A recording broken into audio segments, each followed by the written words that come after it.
जिस दिन से नैन्सी पेलोसी के ताइवान यात्रा की बात सामने आई थी, उस दिन से चीन धमकियां देता रहा। कभी ताइवान को, कभी अमेरिका को, हम देख लेंगे, हम छोड़ेंगे नहीं।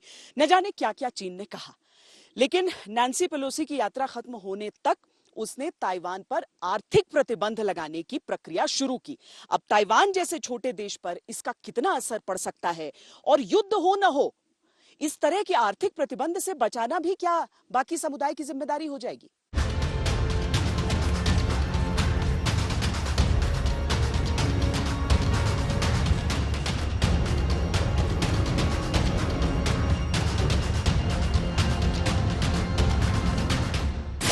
अमेरिका से खिसियाया चीन नैन्सी पेलोसी पर प्रतिबंध लगा चुका है। अमेरिका के साथ कई अहम मुद्दों पर बातचीत रोक चुका है। ये तो है उसका अमेरिका पर दबाव बनाने का पैंतरा। लेकिन ताइवान को तो जैसे ड्रैगन अपनी फुफकार से भस्म कर देने पर आमादा है।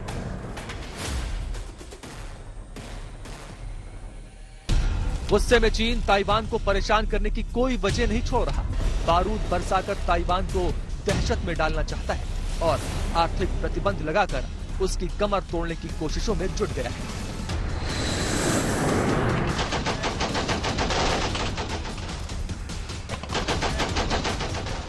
चीन ने ताइवान को नेचुरल सैंड देने पर रोक लगा दी है। इससे ताइवान को काफी नुकसान हो सकता है। कोरोना के बाद से कंस्ट्रक्शन और इंफ्रास्ट्रक्चर डेवलपमेंट ताइवान के लिए इनकम का सोर्स बन गया था।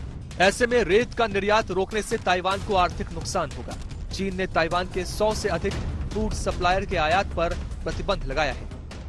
बहुत बड़े पैमाने पर उसने ताइवान के ऊपर इकोनॉमिक सैंक्शन लगाई है।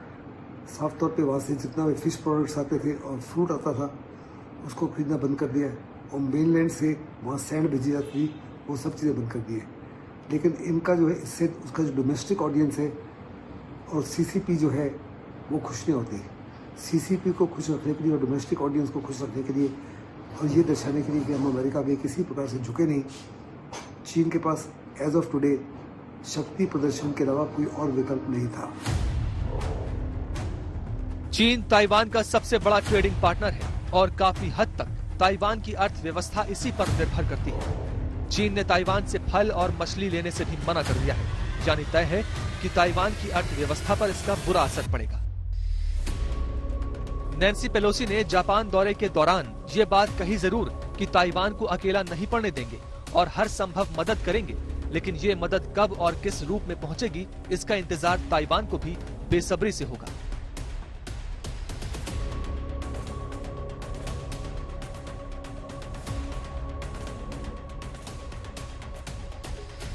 मंदी और कोरोना के बाद रूस यूक्रेन युद्ध से दुनिया पहले से त्रस्त है। कई देश भुखमरी की कगार पर हैं। ऐसे में अगर ताइवान को लेकर एक और युद्ध छिड़ा तो ताइवान को इसकी आर्थिक कीमत भी चुकानी होगी। युद्ध के समय हथियारों की या मानवीय मदद मिलती जरूर है, लेकिन एक देश के रूप में दोबारा उठ खड़े होना मुश्किल होता है। ताइवान के सामने यही संकट बना रहेगा।